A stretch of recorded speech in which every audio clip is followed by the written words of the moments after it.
Pues bueno, muy buenos días a todos. Muchas gracias por estar aquí, por darnos el tiempo de crear este espacio que es para nosotros. Esta mañana vamos a reflexionar sobre un tema importante. Ya hemos hablado sobre el liderazgo emocional, hemos hablado también sobre el trabajo en equipo, ¿sí? Hemos tocado ya varios temas que son muy importantes para nuestro desarrollo como equipo PIMSA y pues ahora vamos a hablar sobre el servicio, lo que es el liderazgo de servicio. Lo importante aquí pues es la manera en que nosotros escuchamos a los demás y podemos acercarles a las personas que tenemos a nuestro alrededor, llámese familia, compañeros de trabajo, etcétera, la manera en que les acercamos también lo que necesitan ellos para que puedan desarrollarse. Entonces, recordemos que aquí todos somos líderes desde que contestamos una llamada en el teléfono, desde que un compañero de trabajo nos pide alguna actividad o algo en que podamos ayudarle.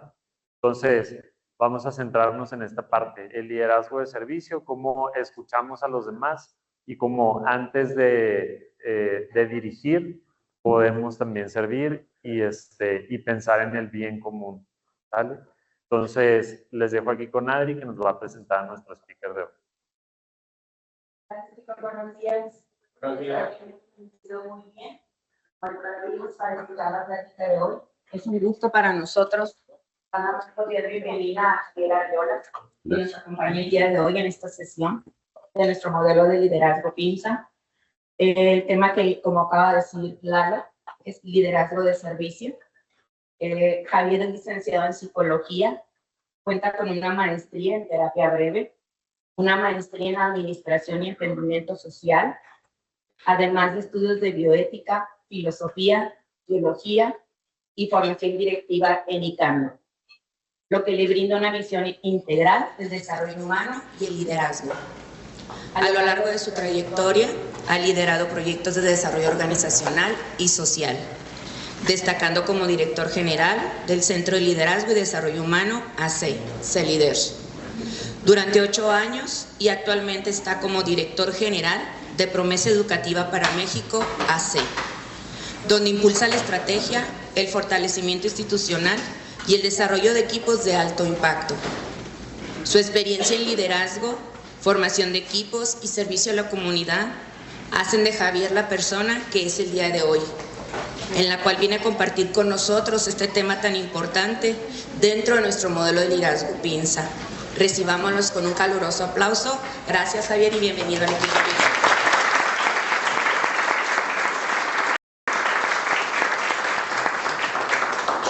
Bueno, pues es un honor, la verdad, estar con ustedes. Ando muy emocional porque ayer tuve 3 graduaciones, entonces es una ola de emociones, de veras. Así empezamos, se nos murió una niña en el transcurso del año, de nuestras alumnas. Entonces, pues era así como ver a su familia, ver a su gemelita, porque una gemelita, y luego despedir a los que ya se van de prepa, y luego enojarte porque salen las cosas mal de repente cuando no te salen. Entonces ando así como su primer valor que vi, que ahorita que era un liderazgo muy emocional. Entonces espero poder compartir, y luego pues con mucho compromiso. Cuando me invitaron, yo le dije nada más a Pedro, le dije, no, pues nada más que termine las graduaciones y como quiera ahí me aviente una platiquita, ¿no? Y luego ayer que lo vi, que fue a las graduaciones, le digo, Pedro, platícame quién estuvo, y ya pues me empezó a platicar. Dije, esto está saliéndose de dimensiones. Y luego ahorita veo a Joaquín, que lo estimo mucho. Joaquín me está, porque estuve consejero de CELIDER, y luego veo a Jesús Loya, que para mí es mi psicólogo de cabecera, y luego que estén aquí. Entonces estoy así como un poquito ordenando todo, pero espero poder servirles. Digo, al final de cuentas es lo que me toca, compartir con ustedes, y espero dejarles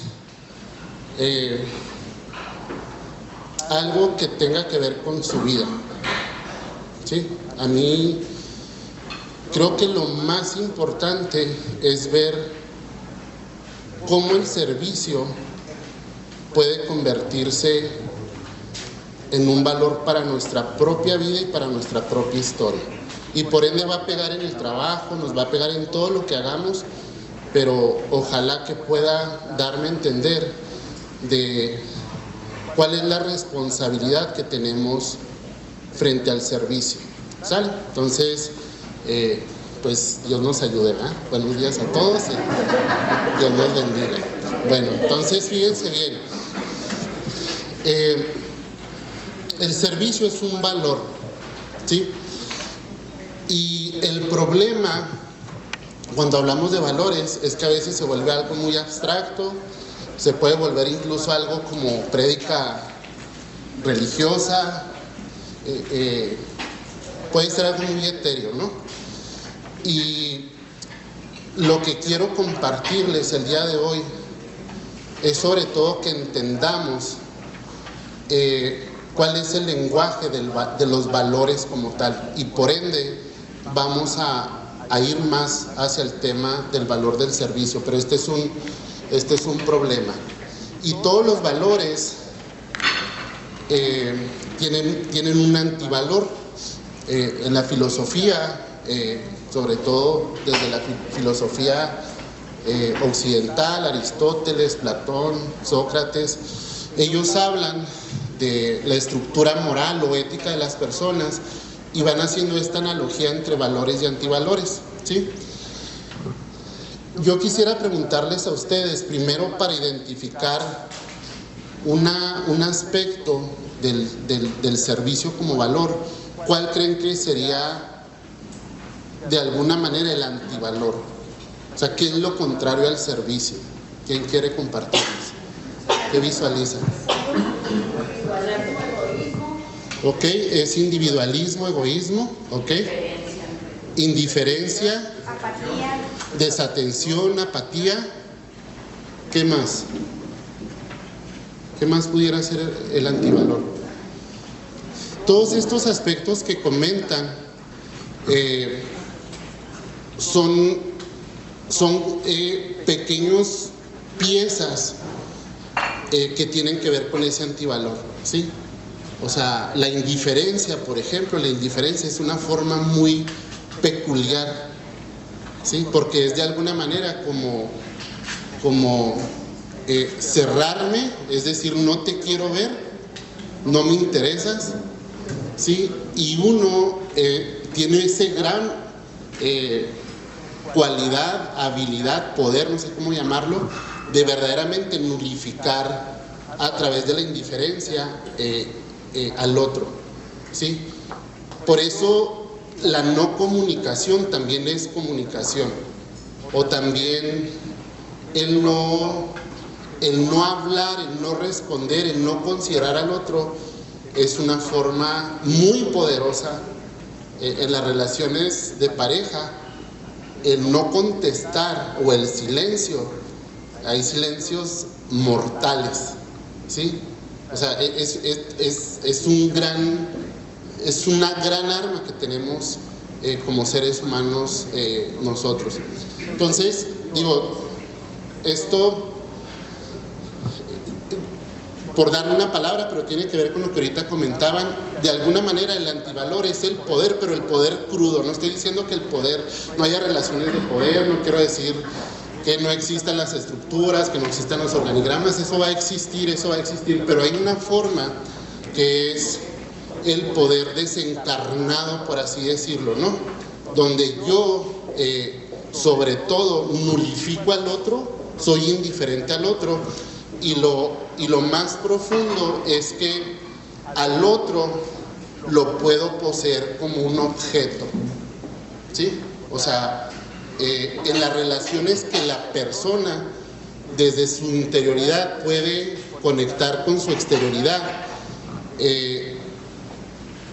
es muy raro que podamos hacer que el otro esté a dispensas totalmente de mi egoísmo, como ahorita compartía, ¿sí?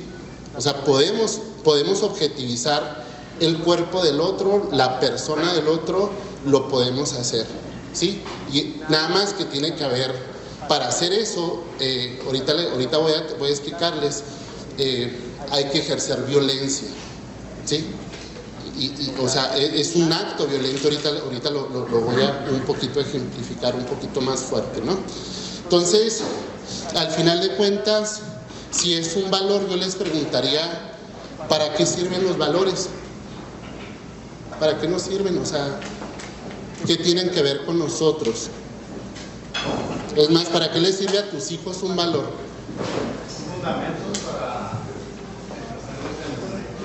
Ok, son fundamentos para ejercerlos en el transcurso de la vida. ¿Qué más son los valores? ¿Qué más?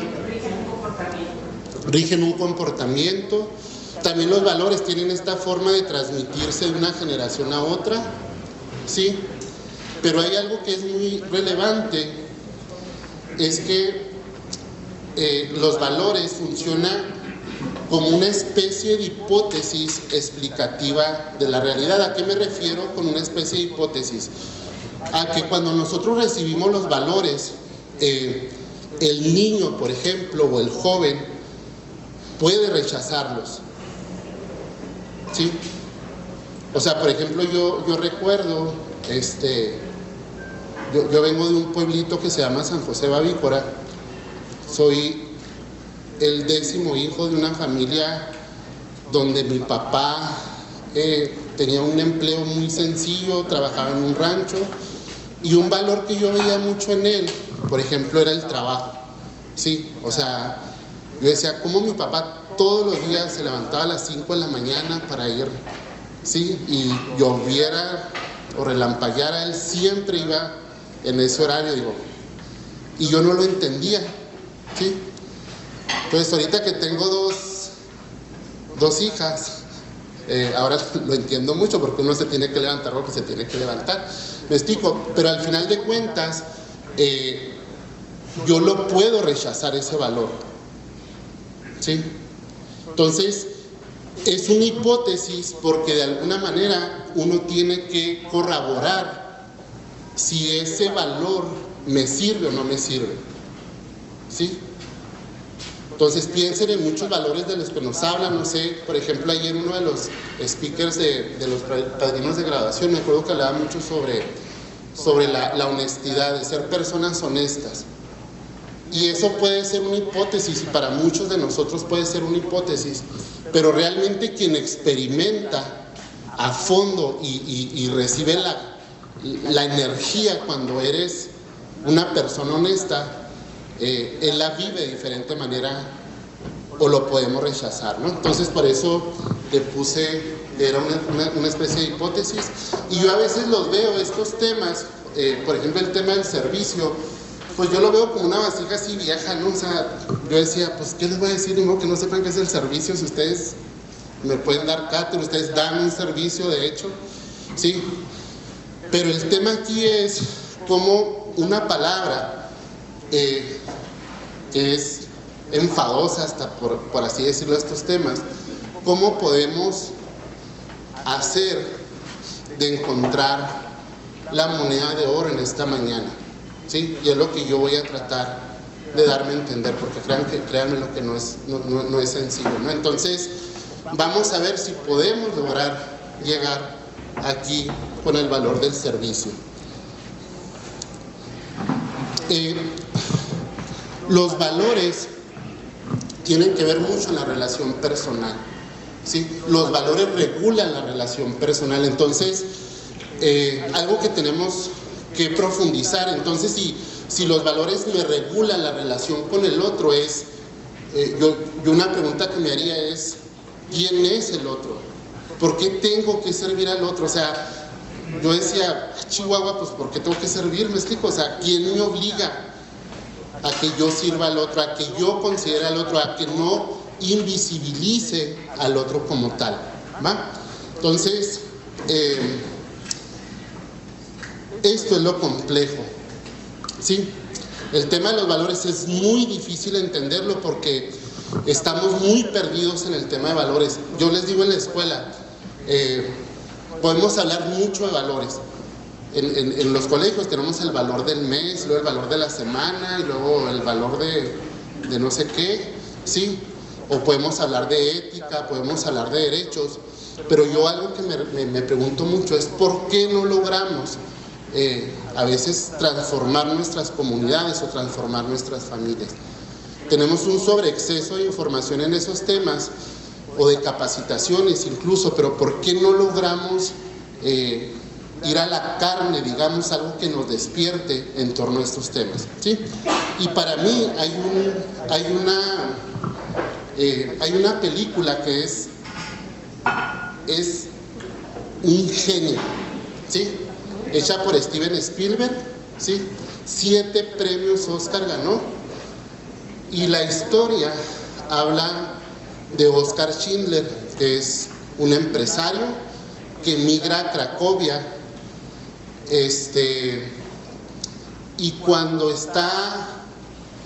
él llega a Cracovia con intereses, ha de querer vender seguros y todo eso, o sea, iba con todo el paquete total, ¿sí? Tiene una fábrica para hacer ollas y utensilios de cocina, y estando en la guerra, estando en los campos de concentración, él es simpatizante del partido nazi.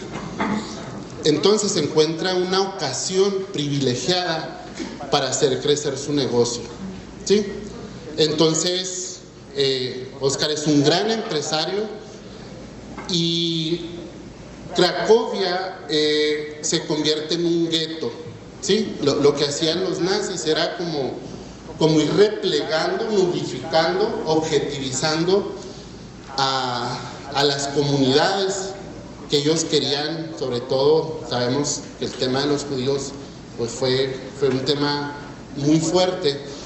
Entonces los iban segregando, los sacaban de la escuela, no podían, les quitaban los servicios, convertían en unas barracas, pequeños colonias, digamos, y los iban nulificando, para después podérselos llevar a los campos de concentración, ¿sale? Y esto es historia. Lo genial de Oskar Schindler es que es una historia real, ¿sí? Es una historia real.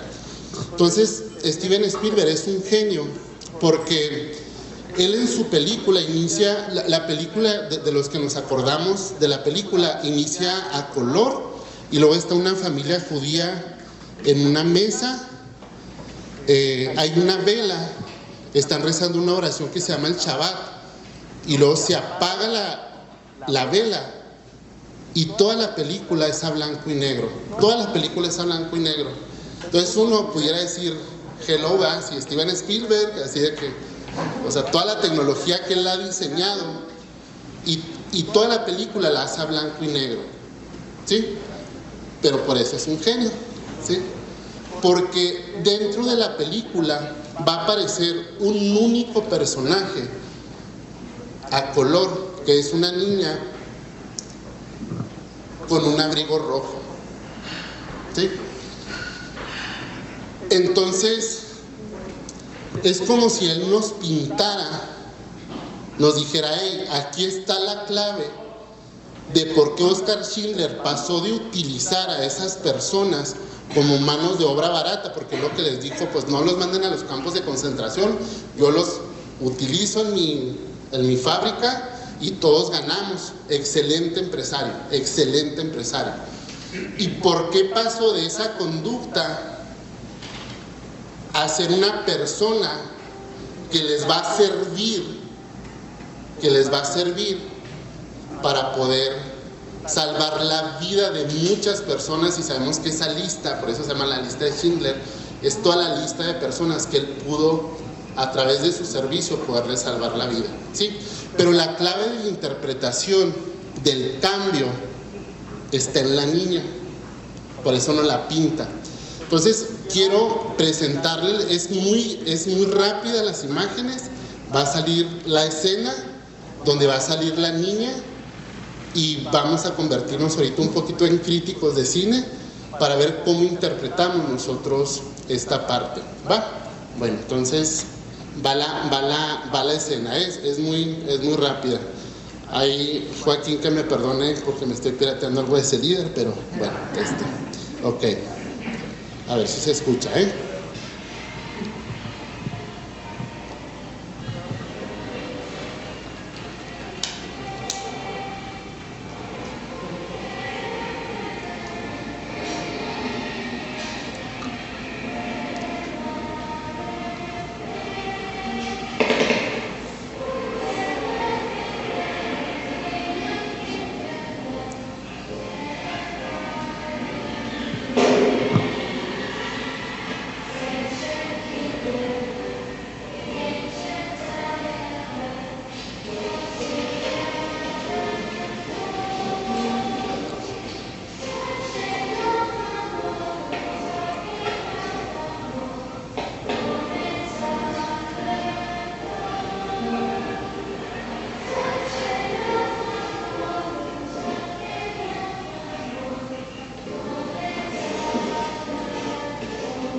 Bueno, a ver, necesito 2 o 3 personas. ¿Cómo interpretan la escena? ¿Qué interpretación le darían? ¿Quién me ayuda?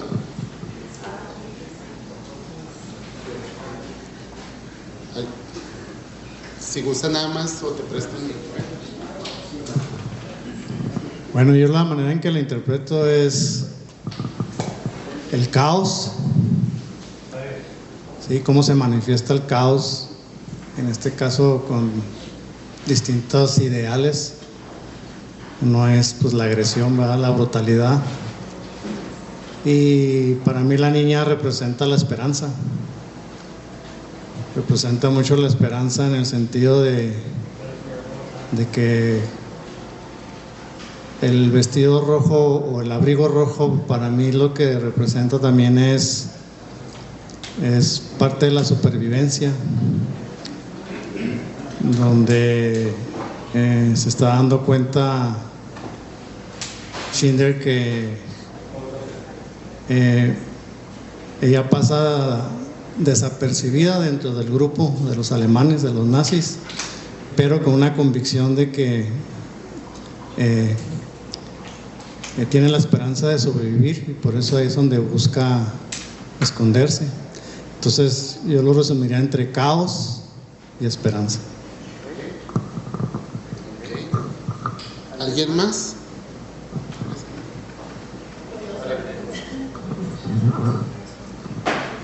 Yo veo completamente la viva imagen de la indiferencia, donde la niña pues la vemos viva, la vemos, como decía mi compañero, como buscando sobrevivir dentro de un caos, y la ven desde afuera. No sé, pudieron haberla salvado, he visto la película muchísimas veces. Entonces, no sé, siento que la indiferencia es la imagen de una indiferencia muy grande ante toda la situación. Ok, bueno, fíjense bien, hay dos como escenas, ¿no? Una donde está Oscar, sí, y anda con una mujer. ¿Quién es la mujer? Ok, es la amante, ¿va? Ahorita voy a dejar, lo voy a decir. ¿Por qué despertamos?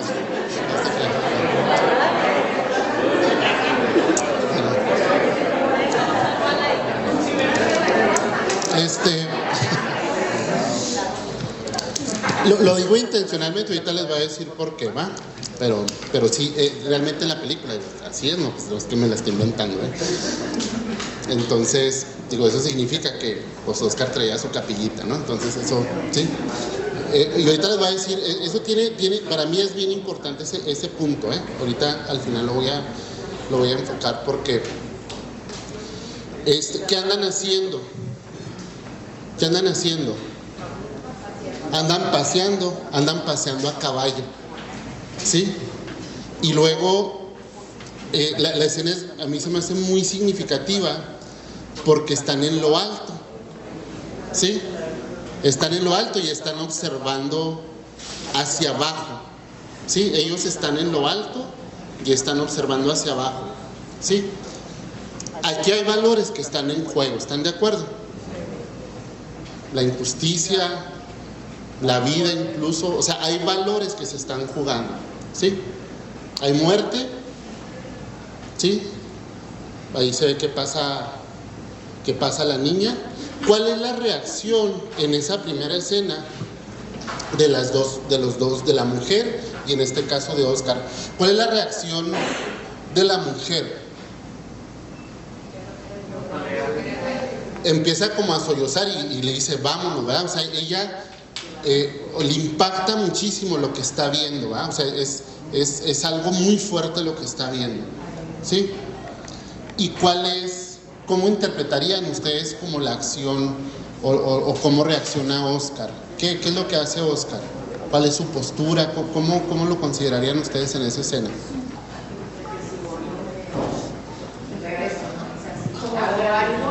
Ok. Pensativo, sí. Se percibe como que empieza en su cabeza el conflicto de entender, porque realmente se ve que él es nazi. Ajá. Entonces, como que yo creo que empieza a tener ese conflicto de sus valores, precisamente, de yo soy nazi y de lo que están haciendo los nazis, no puedo quedarme. Ok, gracias, Joaquín. Como un momento de encuentro, una cosa es lo que él trae de ideas, de valores, pero se está encontrando ahí con una realidad cruda y le impresiona, le encanta la expresión. Ok. Digo, todos estamos bien, ¿eh? Yo nomás quiero, no es que esté uno malo o esté mal, digo, a mí me conviene dar una interpretación, digo, porque los quiero llevar a algún lado, pero está súper bien, ¿eh? Lo que están diciendo.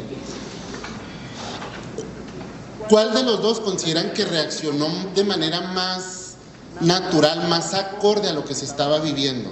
¿La mujer o Oscar? La mujer, porque hoy estás viendo que están matando gente. Oscar entra como en ese proceso más racional, si lo fijan, él así, Pérez, ¿verdad? O sea, con su saquito, hierático, el vato sí a lo mejor entra a analizar, pero no se deja envolver de alguna manera emocionalmente por lo que está viendo, ¿sí?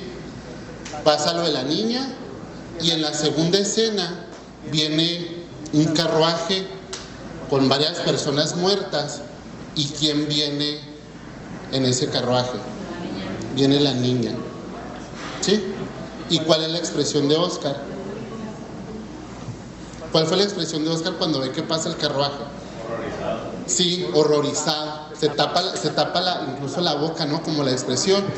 Pero de alguna manera, sí, digo, eso es lo que él trata, Steven Spielberg lo trata, él de alguna manera entendió que la niña que había visto era la misma niña que iba en ese carruaje de personas muertas, ¿sí? Entonces, ¿a qué voy? Aquí hay algo muy interesante, ¿sí? ¿Qué es lo que hay de interesante en esto? Que los valores no se entienden de manera universal, no se entienden. O sea, hay problemáticas que nosotros podemos vivir y lo vemos de manera universal y no nos van a tocar, ¿sí? Ahorita, si a mí me hablan, no sé, de la guerra en Irán o en Ucrania, o sea, pues no crean que me levanté muy preocupado. Sí, lo más que quería era ver si iba a despertar o no en la mañana, digo que tengo que llegar, ¿sí? Pero a lo que voy es que entendemos problemáticas o realidades no a través de universales, sino a través de personas concretas, ¿sí? Por ejemplo, el tema del narcotráfico para muchos de nosotros puede ser un tema universal, pero si nosotros tuvimos un conocido o alguien que nos es familiar que hayan asesinado, la forma en cómo tú vives esa realidad es totalmente diferente. Lo mismo nos pudo haber pasado, no sé, en la pandemia. Para muchos pudo haber sido un acontecimiento histórico de cual en el FODAS lo tenemos que meter por si vuelve a pasar, ¿sí? Pero a la persona que tuvo a alguien que le fue cercano, esa realidad cambia totalmente, ¿sí? Yo me acuerdo mucho, digo, pues ya estamos en confianza, ya. Yo me acuerdo mucho, yo antes, bueno, voy a decirles, no me gusta decirlo y no es algo, pero bueno, esa es la vida que a mí me tocó vivir, y si hubiera sido narco secuestrador, digo, pues lo tendría que haber platicado, ¿no? Pero es la vida que a mí me tocó vivir.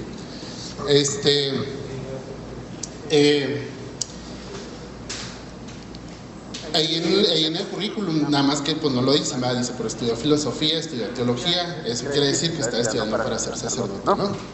Entonces tomo la decisión de salirme y para mí fue muy complicado, ahorita a lo mejor les explico un poquito más. Pero cuando me salí, algo que me salí con una crisis terrible, ¿sí?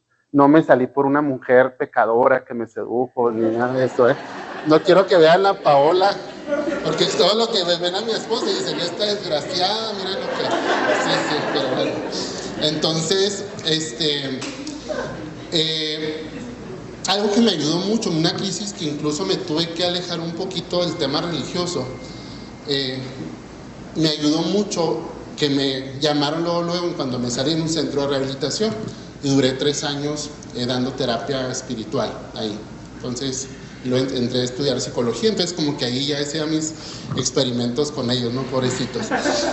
Entonces, 3 años, duré 3 años ayudando en los centros de rehabilitación. Entonces yo llegaba, así hagan de cuenta, digo, no quiero decir lo mismo, pero era más o menos esto, ¿verdad? O sea, en una población... Sí. Me están preocupando porque digo cosas así al azar y luego ustedes se ríen, ¿no? O sea, no sé, me estoy preocupando. Entonces, yo me sentía así como Moisés, ¿no? En medio de aquella población pecadora, y luego yo llegaba a hablarles y decirles, era una población más o menos de 100 personas. Yo llegaba así como ahorita, ponía mi presentación y empezaba mi rollo, ¿no?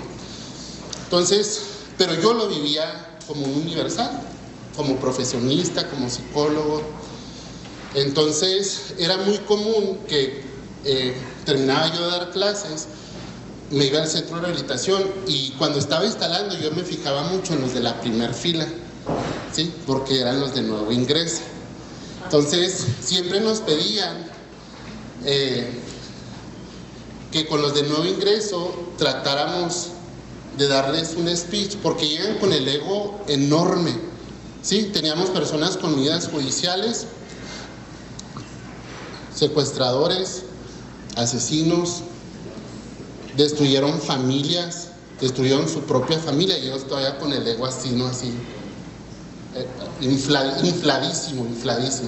Entonces hay que empezarlos a quebrar. Digo, no sé qué tanto estén de acuerdo o no con los temas de los centros de rehabilitación o AA, pero era lo que había y a veces yo los veía que terminaban como niños, esas personas así grandotas, matonas, terminaban como niños, así, incluso unos vomitando de todas las emociones que traían ellos por todo el dolor que habían provocado. Entonces para mí era muy importante fijarme en ellos, ¿no?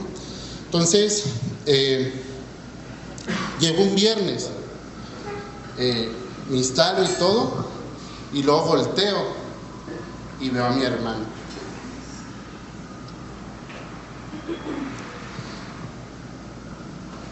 Y bien raro, porque era el hermano que todos los días lo veía, era el hermano que más cercano vivía a mi casa. Digo, somos 10 hermanos. Y para mí, créanlo, desde ese día cambió muy fuerte la forma en cómo yo veía el tema de las adicciones o el tema del alcoholismo en este caso, ¿no? Porque cómo los Arriola, cuna de casi curas, o sea, cómo va a haber un alcohólico, ¿no? Entonces, ¿qué fue lo que me pasó a mí? Que la realidad de ver un tema, un valor que puede ser como muy general o muy universal, cuando lo ves en alguien querido, cambia radicalmente la forma en cómo lo vives. ¿Por qué? Porque el lenguaje del valor no es decirlo. El lenguaje del valor, el único lenguaje del valor es la carne, es el rostro.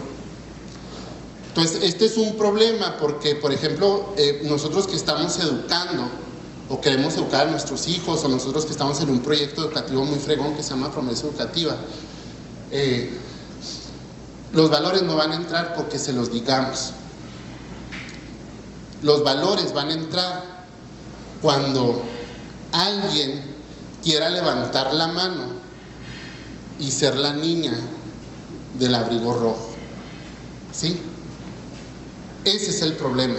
Entonces, ¿qué es lo que pasa cuando hablamos del servicio, cuando hablamos del valor del servicio? Que nosotros tenemos dos opciones. Una, verlo en alguien, y eso qué fregón. O sea, imagínate que conoces a alguien que es fregón, exitoso, y luego te diga con sus actitudes que es servicial.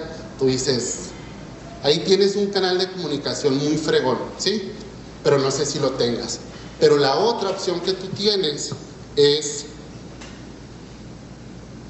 cómo tú te conviertes en ese valor, ¿sí? Entonces, esta es una parte que les quería compartir. Hay un escritor muy fregón, nada más que es muy poco conocido, que se llama Emmanuel Levinas. Y Emmanuel Levinas se hizo una pregunta bien interesante. Él era descendiente judío, acaba de pasar toda la problemática de los campos de concentración, la Segunda Guerra Mundial, y él se hace una pregunta muy interesante, y la pregunta es, dice, ¿qué tenemos que hacer para que Auschwitz no vuelva a suceder? Auschwitz como el símbolo de la muerte de, no sé, murieron 14, 15 millones de judíos en los campos de concentración, y él se hace una pregunta muy seria, dice, la ética que veníamos, ética judio-cristiana, el de occidental, de que somos, digo, de ahí, de la ética, no sé, de Aristóteles, no sé, lo que ustedes quieran, él dice, se vino al carajo, ¿sí? O sea, no podemos decir que después de este acontecimiento esa ética nos ayudó, nos salvó, ¿sí? Entonces dice él, ¿qué tipo de ética nos puede salvar al final de cuentas? Y él dice una expresión muy fuerte, que dice, el único comportamiento ético que nos puede salvar es la ética del rostro. ¿Por qué la ética del rostro? Porque la ética, ¿sí? El rostro del otro, dice él, no se puede manipular. El rostro no se puede manipular. En el rostro está todo nuestro cansancio, toda nuestra alegría. Ahorita mi rostro es la expresión de lo que viví esta semana, de lo que he vivido en mi vida. O sea, no se puede manipular. Y dice él, el rostro del otro tiene inscrito el mandamiento, no matarás. O sea, ¿qué dice el otro? O sea, ¿qué dice Emmanuel Levinas de manera figurada? Dice, si ves realmente al otro como otro, si ves su rostro, no le puedes hacer daño. No le puedes hacer daño. Yo me recuerdo mucho sobre este tema del rostro, que uno de los primeros casos que me tocó atender en el centro de rehabilitación era un secuestrador. Y él llegó conmigo por problemas de insomnio. Dije, peluchis, ahorita le hacemos ejercicios de respiración, ¿sí? O sea, dije, fácil, lo mandamos a yoga y listo, ¿no? Entonces, él habla conmigo y me dice, no puedo dormir, y digo, ¿por qué no? O sea, ¿qué es lo que pasa que no puede dormir? Y él me comparte que cometió varios secuestros, pero había uno que no podía olvidar. Estaba en Juárez, él era encargado de la casa de seguridad, él amedrentaba a las víctimas y él hacía la llamada cuando tenían a la víctima toda atormentada para poder pedir el rescate, ¿no? Dice, cometí varios, ¿sí? Yo lo que hacía era llegaba, me drogaba, o sea, alteraba mi conciencia, porque para hacer daño a veces tienes que alterar tu conciencia. Me drogaba. Dice, en esa ocasión eran varios y lo secuestraban con la esposa, o sea, la familia peluche así, a todo lo que da, ¿no? Y tenían un jovencito, un hijo de un empresario, y dice, llegué, lo empecé a golpear. Dice, yo traía una pistola y lo empiezo a golpear con la cacha. Dice, mi intención no era otra más que golpearlo. Dice, lo golpeo y se me dispara, ¿sí? Y él dice que el chavito está delante de él y cierra los ojos delante de él. Él cuando quiere dormir, el rostro lo ve aquí, ¿sí? ¿Por qué? O sea, ¿por qué? porque el rostro del otro es infinito. El libro que tiene él se llama Totalidad Infinito, o sea, el otro es la totalidad, no lo puedo reducir, y es infinito porque tiene inscrito una huella que yo no lo puedo determinar y poner como objeto, como tal. Entonces, ¿a qué voy con esto? El servicio entra dentro de esta consideración ética. O sea, no es algo que tengas que hacer, discúlpame, o sea, no es algo que tengamos que hacer, servir a los demás. Es algo a lo que tú estás obligado. O sea, el rostro del otro te obliga a respetarlo, a no darle la percepción de objeto, ¿sí? Y te da esa dimensión de entrar en una relación de responsabilidad por el otro, ¿sí? Nada más que ¿cuál es el problema? Aquí, ahorita, ok, ¿cuál es el problema? Hannah Arendt es un genio, Ella es de ascendencia judía también. Ella está, me parece, trabajando para el Boston o el Washington Post, no recuerdo cuál de los dos periódicos, y tiene la oportunidad de asistir a los campos, tiene el privilegio de asistir a los juicios de Nuremberg. Los juicios de Nuremberg, desde el punto de vista histórico, son muy importantes porque es la primera vez en la historia que se va a juzgar a personas por crímenes de guerra, ¿sí? En la Primera Guerra no sucedió, fue hasta la Segunda Guerra Mundial que los juicios de Nuremberg van a abrir todo este campo del derecho universal, de la justicia, y los crímenes de guerra es un delito que se puede perseguir de manera internacional, pero esa fue la primera ocasión. Entonces ella tiene un libro que se llama Eshkar en Jerusalén, sobre la banalidad del mal, y habla de esta experiencia cuando ella va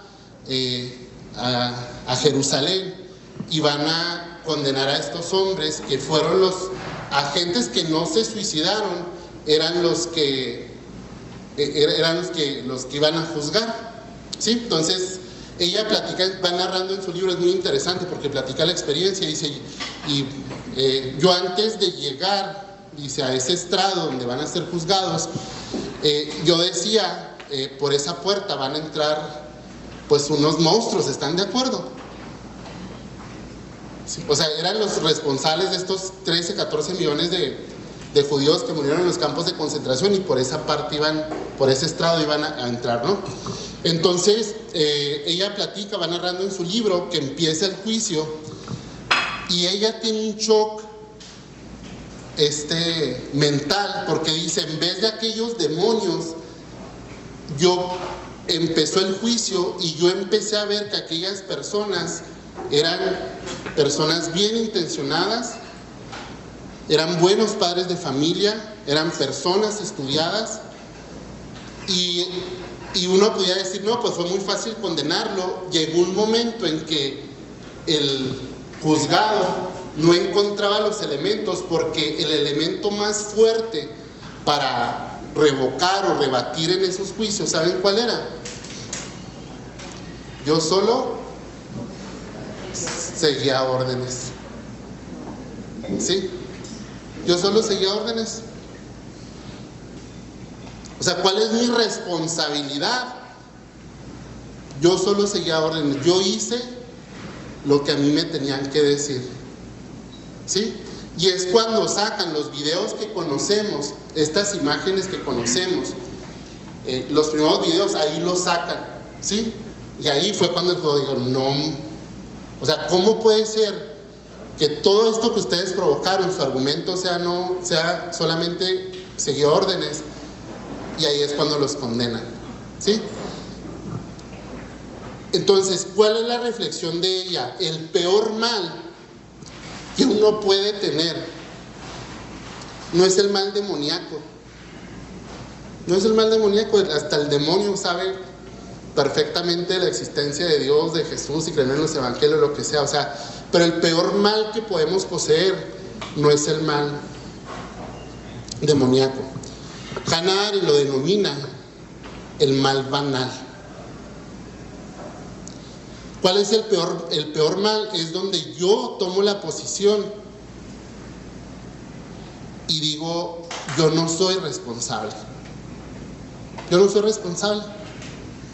Es de mi jefe, es de mi esposa, es del sistema, es de la ciudad donde vivimos, es de la geopolítica, no sé qué nos podamos inventar, no sé qué monstruos traigamos ahí en nuestra cabeza, ¿sí? Entonces, ¿a qué voy con esto? Que en el tema del servicio, aquí es ¿quién quiere levantar la mano? ¿Sí?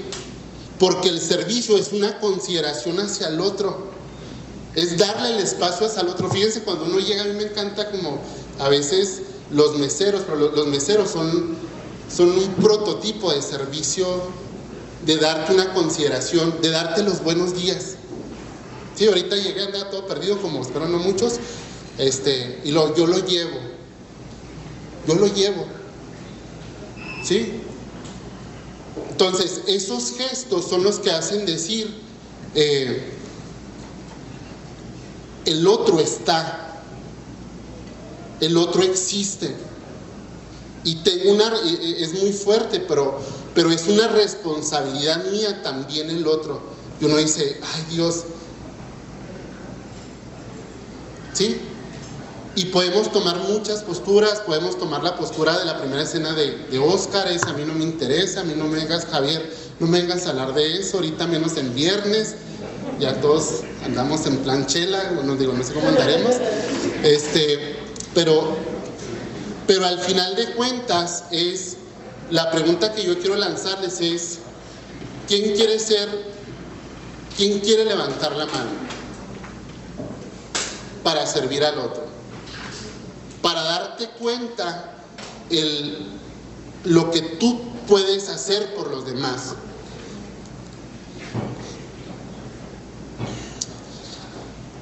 Una forma para mí la máxima forma de interactuar con los demás es cuando hacemos crecer al otro.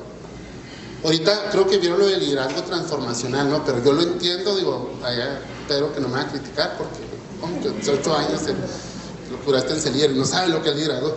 Para mí, el liderazgo transformacional es, yo soy líder, pero busco que mi gente sea líder. ¿Sí? Yo no quiero tener siervos acá que me estén, ¿sí? Entonces, la mejor forma, uno de los mejores servicios es cuando yo hago crecer al otro.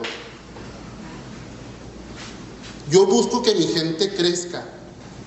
Pero ¿saben qué? Para hacer que la gente crezca hay que estar uno muy limpio emocionalmente.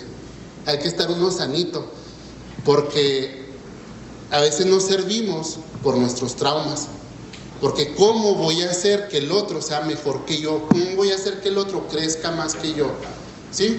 Entonces, esta es una forma muy concreta de cómo podemos hacer. Y a veces esto no implica que seamos pasalones, esto no significa que seamos los bonachones de que todo, no, siendo exigentes. Algo que me ha llamado mucho la atención es últimamente he reflexionado mucho con eso, pero alguien que te exige es una forma de hacerte crecer. Quien no te exige, ese vato ni va a buscar lo mejor de ti, ¿verdad? O sea, pero qué padre que podamos tener personas que nos exija más. Yo recuerdo mucho, el otro día lo platicaba con Jesús, porque Jesús cambia mi mente en muchas cosas. Y luego, una vez andaba todo traumado porque en la otra asociación nos faltaban 3 millones. Y luego llegó Jesús, ayúdame, no puedo dormir, ando todo histérico, ¿qué hago? Y luego digo, necesito conseguir 3 millones. ¿Y saben qué me dijo Jesús? ¿Por qué nada más 3? Y yo por dentro, infeliz, desgraciado, ¿sí? Pero me está exigiendo, ¿sí? Entonces, porque estoy buscando tu propio bien. Incluso a veces, invitar a otras personas que florezcan en otro jardín en nuestro trabajo, a lo mejor es más egoísta que tú retengas a esa persona, porque sabes que ya no va a crecer, porque no tiene hambre, porque no tiene, ¿sí? Entonces una vez traía yo ese conflicto y un amigo me dice, eres un egoísta, porque sabes que si esa persona se va, sabes que va a crecer. Y esa visión de ser duro, y a lo mejor dije, me va a odiar lo que quiera, ahorita lo veo, es un chavito que ahorita está en Holanda, creo que se fue, le está yendo súper bien, y yo dije, mira de lo que le estaba privando por mi miedo a que se fuera o no se fuera, que pensaran que fuera mal jefe o no, ¿sí? Entonces, el servicio es hacer que el otro crezca, buscar el crecimiento del otro, buscar lo mejor del otro, ¿va? Y una persona que es buena a través del servicio, porque uno pudiera decir, no, el del servicio es el tontito, no es el que, ay, tú ve y dile porque no te va a decir que no. O sea, eso no es servir, ¿sí? Si es poner límites, es saber qué le ayuda a la otra persona, porque a veces también como que somos muy codependientes o hacemos muy codependientes a los demás, y no significa quitar las responsabilidades de los demás. Pero sobre este punto, ser una persona servicial es atractivo, es muy atractivo, ¿sí? Personas que tienen gestos, yo he visto grandes empresarios, digo, un ejemplo que no se me olvida es de don Enrique Terrazas. El primer evento que tuve con él fue en C-Líder, un desayuno, que andaba todo preocupado, y luego llega con su esposa, y lo primero que hace tenemos un cuartito de servicio, llega y saluda a todos los meseros, se metió allá y los saludó de uno por uno, así con una actitud, y yo dije, por eso este señor es tan grande, ¿sí? Es muy atractivo. O sea, el ser bueno es atractivo. Si tú conoces una persona que realmente, genuinamente sirve, no por servilismo, sino sirve por una convicción personal, tú ves esa chava, tú ves ese chavo y tú dices, ay, mijo, no te he visto tan guapo, ¿verdad? O sea, como que estás, a lo mejor no eres la máxima belleza, pero eres carismático, eres bonito, ¿sí? Claro que lo quiero para mis cobijas, claro que, o sea, claro, ¿sí? Así como el mal a veces tiene una atracción, es que me preocupa que se vean cosas, bueno, no lo digo,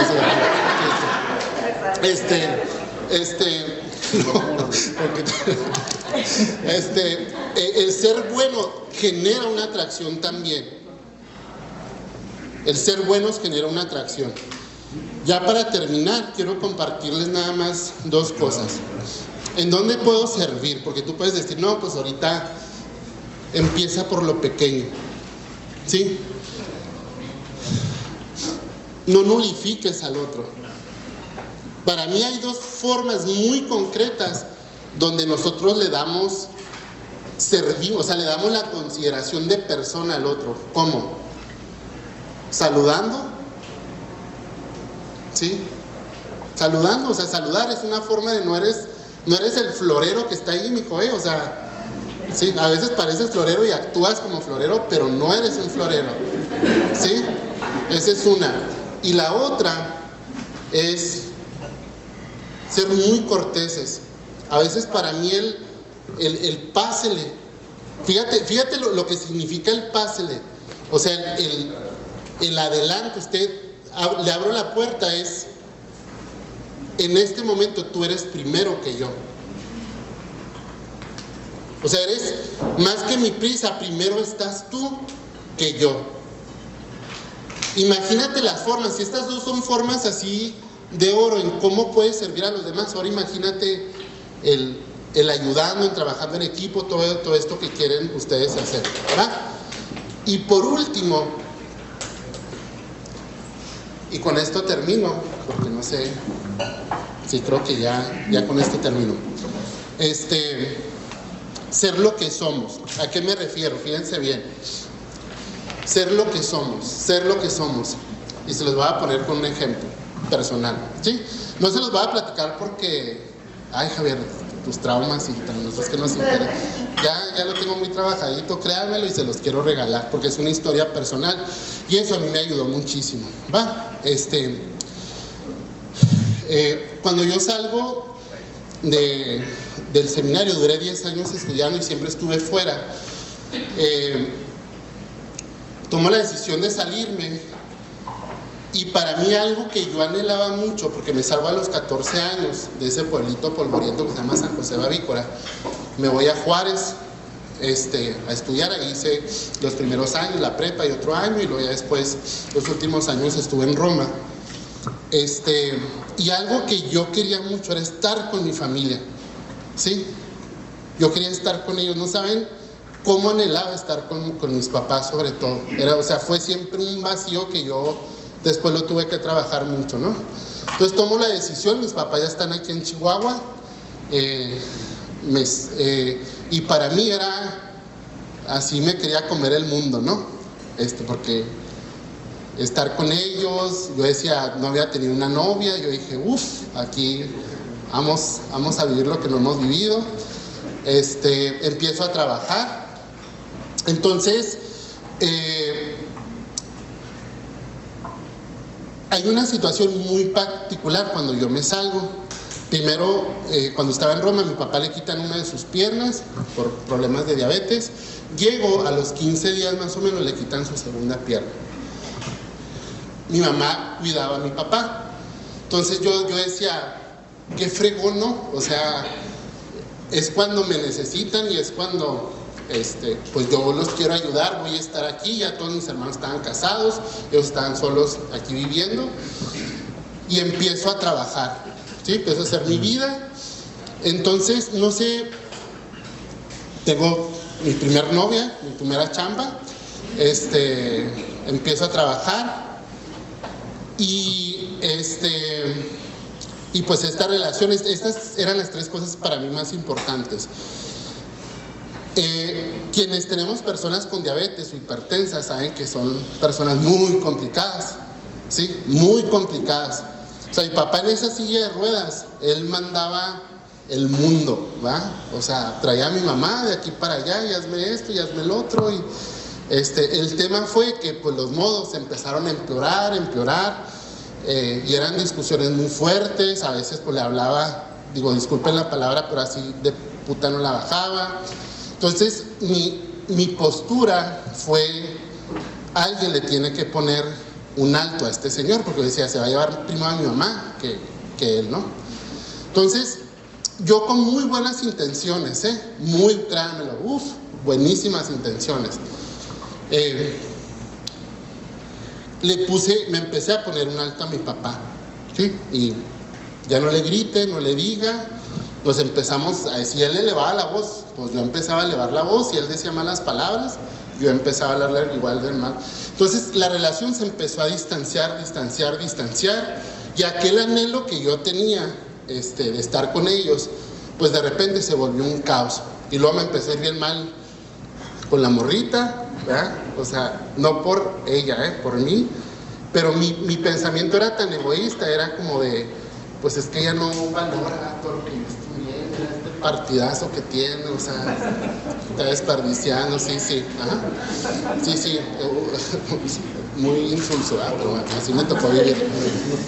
El trabajo, pues ahí más o menos, daba clases, ahorita te platicaba, di clases en la Bursa también, y como que tenía un hueco, tenía un vacío, las cosas iban avanzando. Yo traía todo el trauma de si me había tomado la mejor decisión, porque no encontraba mi lugar,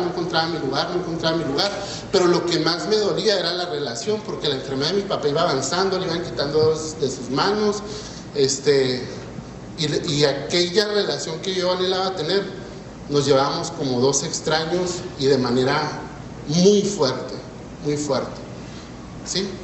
Y eso era lo que más me podía. Dije, trabajo, puedo conseguir otro, ahí está Pinza, que dije, vámonos, ahí me pueden contratar. O la otra, en el caso de la morra, pues yo decía, pues next, y ahí vamos, ¿no? ¿Sí? Pero con mi papá, ¿cómo le hacía? ¿Cómo lo reemplazo, no?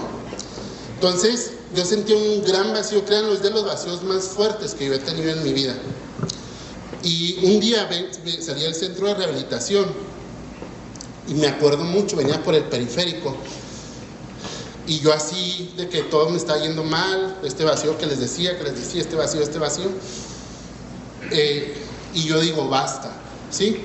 Me acuerdo que llego con mi papá, estaba en una camita, y luego me hinco, ¿sí? Y empiezo a llorar, ¿sí? Y luego mi papá se asusta, ¿qué tienes? Digo, ¿qué te pasó?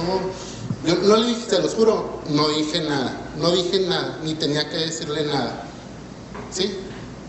Hay una palabra que a mí me gusta mucho y tiene que ver mucho con esto, que es la palabra humildad. La palabra humildad viene de la palabra humus, que significa tierra. Y a veces hay que regresar a la tierra para poder saber quién eres en verdad, ¿sí? Después de ese momento, así que me hinqué ante él, fueron como 3 meses, y fueron los mejores 3 meses que yo pude pasar con él. No había que él no estuviera en el hospital, que no estuviera con él. Entendí tantas cosas, platiqué tantas cosas con él, entendí tanto de su historia, en esos 3 meses, ¿sí? Y lo que les comparto es que a mí lo que me tocaba hacer, yo no lo era, porque a lo mejor yo lo que quería era ser un papá para él, pero lo que él necesitaba es que yo fuera un hijo para él, ¿sí? Entonces, seamos lo que seamos, es una forma de servicio. O sea, somos personas, tratemos a los demás como personas. Somos esposos, sirvamos como esposos a nuestra esposa. Somos papás, sirvamos como personas a nuestros papás. Servimos a nuestros clientes, que nuestros clientes sean personas, que las personas que nos topamos en la calle no las nulifiquemos en este sentido, ¿va?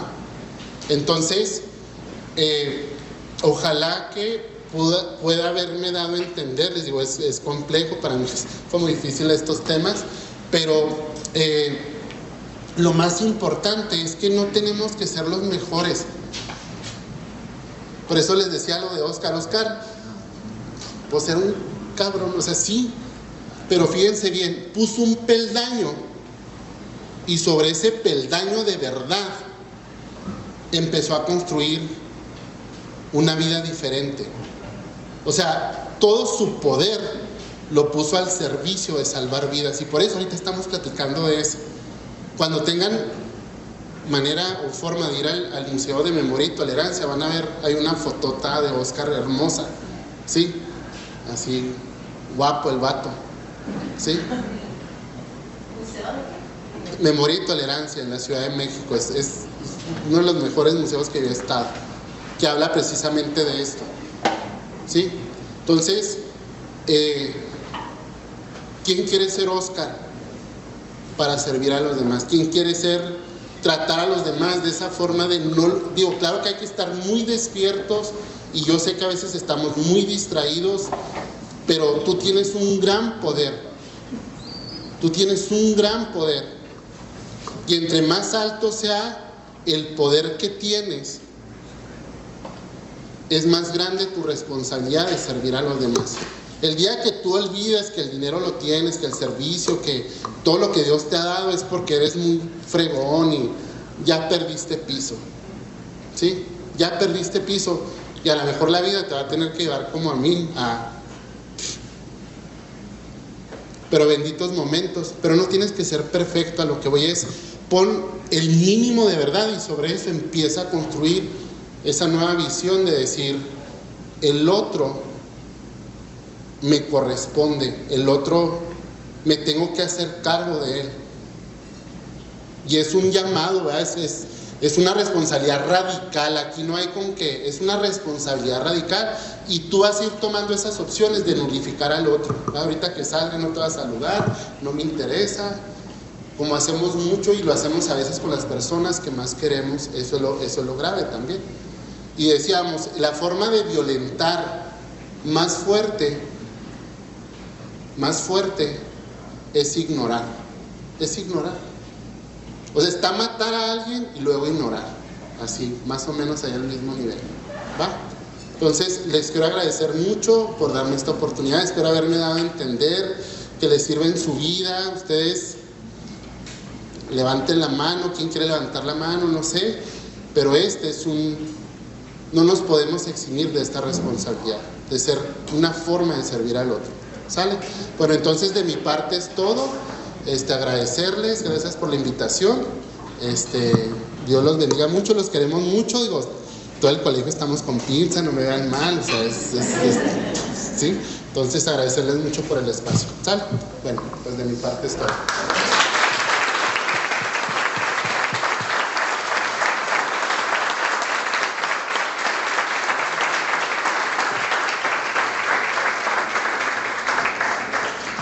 Vamos a dar un momentito, 15 minutos de preguntas. Si alguien tiene alguna pregunta o algún comentario que hacer. Es todo lo que preparé, ya.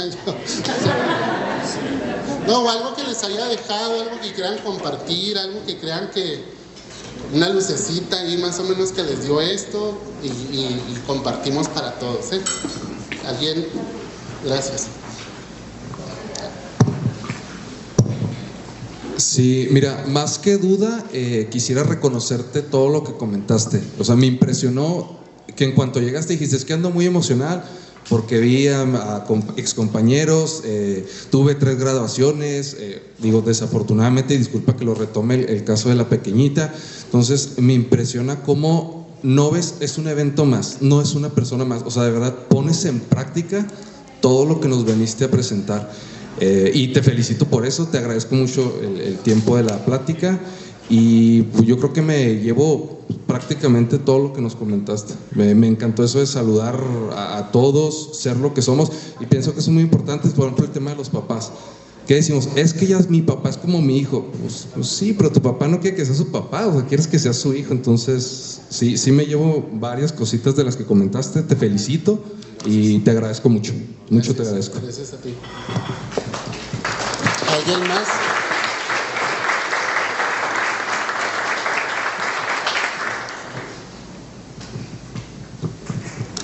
¿Alguien más que quiera? Adelante, ahí está. Gracias por la plática. Ya había tenido oportunidad de conocerte en una plática que di. Gracias. Pero muy buenas palabras que nos das. Estaba escuchando en la parte donde estuviste en un centro de rehabilitación y dices que había personas, pues, hicieron actos muy, pues malos, podría decirse, o que no pueden ellos estar orgullosos tal vez. Pero, ¿cómo separas tu vida, tus creencias, lo que has aprendido todos esos años, y estar con una persona que posiblemente cometió un delito muy grave, aún así prestarle el servicio a esa persona, alejando tus creencias y dándole la atención que requiere? Pues digo, aquí yo creo que me ayuda mucho, digo, no quiero entrar en esos temas porque, bueno, sí, pero no. En la parte, pues, de la dignidad de la persona, ¿no? O sea, ¿cómo alcanzas a ver detrás de lo que la persona ha hecho, digamos, y cómo todavía descubrir ese hilo de dignidad a pesar de, ¿no? Y es algo, pues digo, es una convicción personal para mí, pero sí es algo increíble también cuando tú ves el cambio que esas personas pueden hacer. O sea, a veces lo que las personas necesitan es una oportunidad, que les demos una oportunidad de confiar en el cambio. Y digo, algunos lo logran, otros no estoy diciendo que todos, pero para mí era increíble cómo esas personas, por eso es tan fuerte la libertad personal, ¿no? Porque siempre estamos en disposición de hacer giros en nuestra vida, ¿sí? Y estas personas, digo, a mí me impresionaba mucho porque, o sea, sí he visto lugares donde se hable de los problemas en realidad, es ahí, de los complejos. Por ejemplo, a mí me impresionaban mucho los complejos sexuales, que como hombres podemos traer traumas, de resentimientos que uno puede traer. Yo los escuchaba y yo decía, Dios mío, ¿por qué no estoy yo en lugar de ellos? O sea, porque todas las cosas me coincidían, muchas cosas personales que yo traía. Entonces, no somos tan diferentes a ellos, o sea, desgraciadamente. O sea, tenemos un poder en nosotros de construir, pero también ese mismo poder que veían ellos de destruir, también no soy ajeno, ¿no? Digo, no quiero quemar un ejemplo que dice Jesús, pero a ver si lo pone después, de qué somos capaces de hacer, ¿sí? Entonces somos pues esta dicotomía que uno tiene como persona. Entonces yo creo que también es eso, verte a ti mismo, o sea, no eres sí, a lo mejor ellos por sus condiciones, pero si tú hubieras vivido esas condiciones, quién sabe qué hubiera pasado, ¿no? Pero digo, independientemente de eso, creo que lo que más me ha ayudado, creo yo, es como ver, y es muy fuerte a veces tratar de ver, por ejemplo, en el compañero, digo, eso también, o sea, ¿cómo ves la bondad en esta que me cae mal, ¿no? O sea, es un esfuerzo de la voluntad para tratar de no nulificar al otro como tal, ¿sí? Pero esta forma en como ves a ellos es muy visible sobre todo los que te caen mal. Digo, para mí esa es una forma de despejearte muy fuerte, ¿no? Pero para mí es en verlos con esa dignidad que es, o sea, es intacta. O sea, hay un resquicio de Dios que está ahí, que puede encenderse o no puede encenderse también. Digo, porque también hubo personas que no se encendieron, ¿sí? Gracias, eso sería de mi parte. Muchas gracias. Hablabas de no encontrar como tu lugar cuando estás Sí. ¿Cómo es que llegas a encontrar tu lugar y llegas a donde estás ahorita? Híjola, qué fuerte.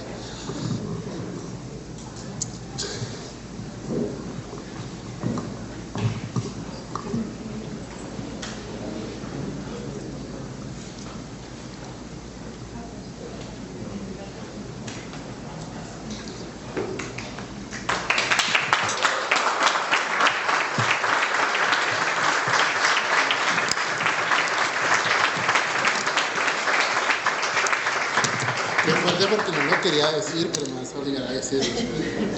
Fíjate bien, o sea, como que fue mucho para mí el fracasé, porque, pues imagínate, o sea, 10 años invertirle en mi mamá ya, o sea, ya tenían el becerro gordo para la fiesta en el pueblo, todos estaban esperando al sacerdote, yo me sentía muy obligado, me habían mandado a estudiar a Roma 3 años, pues yo no pagaba ni un peso, místico, había mucha gente que le estaba invirtiendo Entonces tomo la decisión.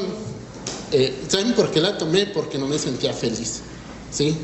Y yo decía, el día de mañana que yo esté ahí y no sea feliz, ni modo que le diga, no, pues por cumplir tus caprichos y poner tu felicidad en eso es muy complejo, como a veces nos pasa, ¿no? Que tomamos decisiones no por nuestra felicidad y es muy difícil.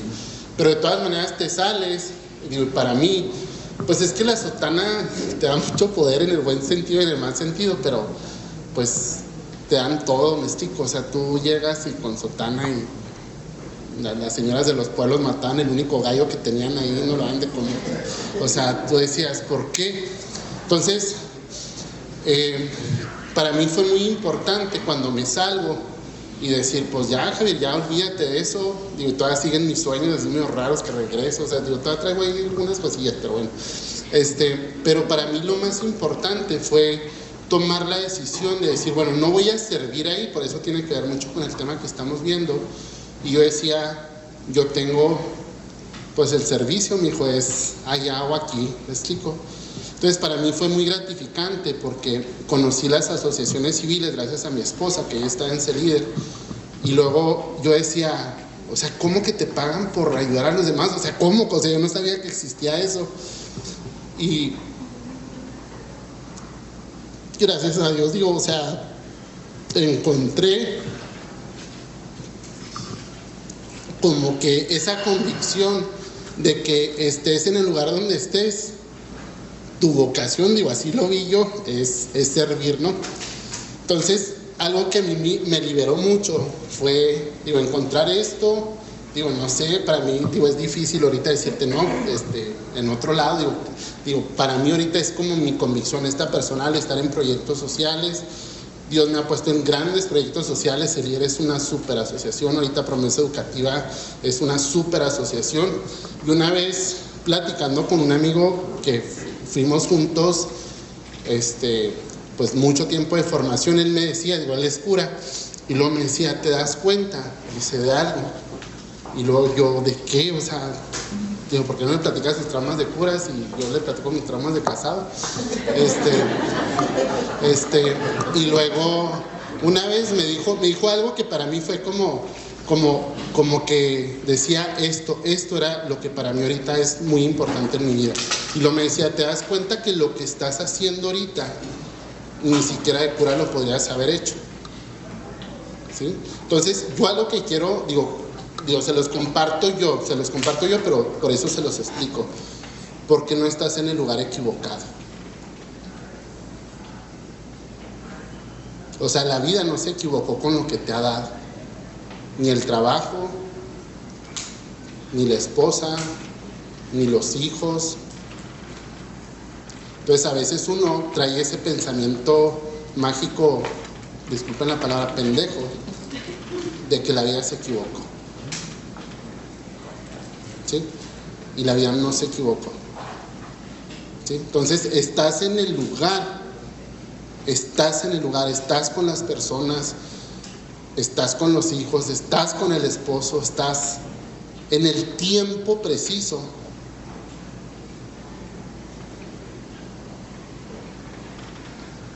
Estás en el tiempo preciso. ¿Sí? Y eso es muy fuerte, por eso ¿sí? Pero se los comparto no por mí, digo, o sea, yo ya bien, así que ya ahorita me voy a cuidar, será el año ya con los directores, ya no los quiero ver, ni a los profes, ya que se ven, pero lo que voy es que tú veas, estás en el lugar donde puedes servir, donde puedes ser tu mejor versión, y como estés, como seas, con muchas debilidades, viviendo una doble vida, te digo, por eso no quiero ser moralista, o sea, porque como estás en las condiciones de hacer algo, de trascender, y ese es el gran poder que tú tienes ahorita, ¿sí? Ese es el gran poder que tenemos ahorita, pero la vida, ni Dios, los sucesos que te han pasado, ni tu historia de vida, uno puede decir, no, es que yo ya estoy por este suceso que me pasó. Nuestras más grandes batallas se pueden convertir en nuestras más grandes bendiciones. ¿Sí? Lo más fuerte que tú digas, no, yo gracias a esto he decidido no ser feliz, no realizarme, no estar culpando a los otros, es ver por este suceso que me pasó, ¿sí? Esa puede ser tu más grande bendición. Esa puede ser tu más, y es tu más grande, créemelo, lo es, ¿sí? Entonces, eso es lo que digo, yo se los comparto, pero creo que eso es a lo que los invito, me explico, o sea, tú eres la persona indicada, los problemas precisos, tu forma de ser, tu corporeidad, ¿sí? La vida no se equivocó, ¿sí? Nada más que hay que entrar como en un proceso muy fuerte y desde ahí tú eres muy libre, o sea, desde esa forma de decir no, o sea, desde ahí tú vas a decir, véngase mijo, o sea, a mí no me da miedo abrazarlo, a usted no me da miedo de que crezca, su crecimiento a mí no me compleja, ¿verdad? O sea, qué chingón que puedas crecer, ¿sí? Nomás desde esa libertad, nomás que hay que hacer ese proceso o sea, el servir hay un proceso de autenticidad muy fuerte para poder servir al otro, muy fuerte. Entonces, ese es uno de los temas, ¿verdad? O sea, que yo los invitaría es abrazarse, para mí, de veras, y ya con esto quiero cerrar, algo que me ayudó mucho a cambiar fue entender en mi historia personal, pues que yo empiezo a identificar que siempre estuve lejos, o personas que deberían de haber estado. Yo siempre sentía mucha soledad, y se los juro, yo dije, este vacío, ¿por qué siempre lo tengo? Fue muy difícil para mí. Entonces, en este proceso, cuando me salgo, en un curso bien pinchurriento, así que fui, no como este está muy fregón,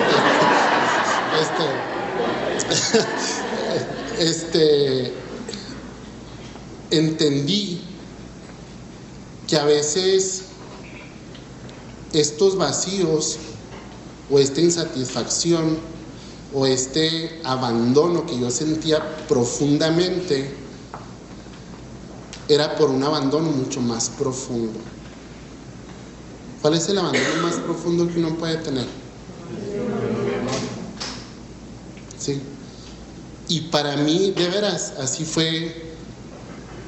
O sea, fue así descubrir la beta que yo andaba buscando, que puede haber muchos acontecimientos donde no están las personas correctas, el tiempo correcto y todo, pero, y yo lo escribí aquí, por eso mi anillo es muy importante, porque yo hice un compromiso cuando me casé, pero puse 3 iniciales, una de Jesús, una de mi esposa y otra de mi nombre, porque lo mejor que yo pude descubrir, o para mí ese peldaño, fue que pase lo que pase.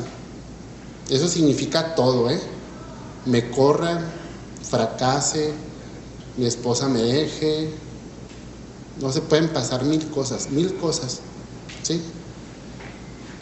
Yo siempre voy a contar conmigo.